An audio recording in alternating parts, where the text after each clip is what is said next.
எதிர்க்கட்சித் தலைவர் உதயநிதி ஸ்டாலினுக்கு தாவேக ஐடி விங் வாழ்த்துக்கள் தெரிவித்துள்ளது. அது குறித்து பார்க்கலாம்.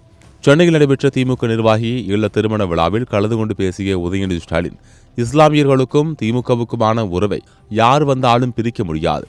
யார் என்ன சொன்னாலும், எந்த அவதூறுகளை பரப்பினாலும் சிறுபான்மை மக்களுக்கும் இஸ்லாமியர்களுக்கும் திமுக என்றைக்கும் காவல் அரணாக நிச்சயம் இருக்கும். இப்போது ஏற்பட்டுள்ள இந்த அரசியல் பேரிடர் காலத்திலிருந்து தமிழகத்தை திமுக நிச்சயம் மீட்கும் என்று சூளுரைத்தார். உதயநிதியின் இந்த பேச்சுக்கு தாவேக ஐடி விங் பதிலடி கொடுத்துள்ளது. அதில் அண்ணா உருவாக்கிய கட்சியை அவரது குடும்பத்தை கூட ஒதுக்கி தள்ளிவிட்டு 50 தலைவர்கள் வரிசையில் கூட இடம் பெற்றிராத ஒரு குடும்பம் மட்டுமே கைப்பற்றியது. அதுதான் தமிழக அரசியலுக்கு ஏற்பட்ட பேரிடர் காலம். அண்ணாவிற்கு பிறகு கலைஞரை முதல்வராகவும் தலைவராகவும் ஆக்க பேருதவியாக இருந்த எம்ஜிஆரை நன்றி விசுவாசமின்றி தூக்கி வீசிய ஒரு குடும்பத்தால் உருவானதுதான் தமிழக அரசியலுக்கு ஏற்பட்ட பேரிடர் காலம். ஆனால் எங்கள் தலைவர் தலைமையிலான மனசாட்சி உள்ள மக்களாட்சியின் காரணமாக தீய சக்தி திமுகவால் ஏற்பட்ட பேரிடர் விலகி தமிழக மக்களுக்கு பெரும் மகிழ்ச்சி ஏற்பட்டுள்ள காலம் இது.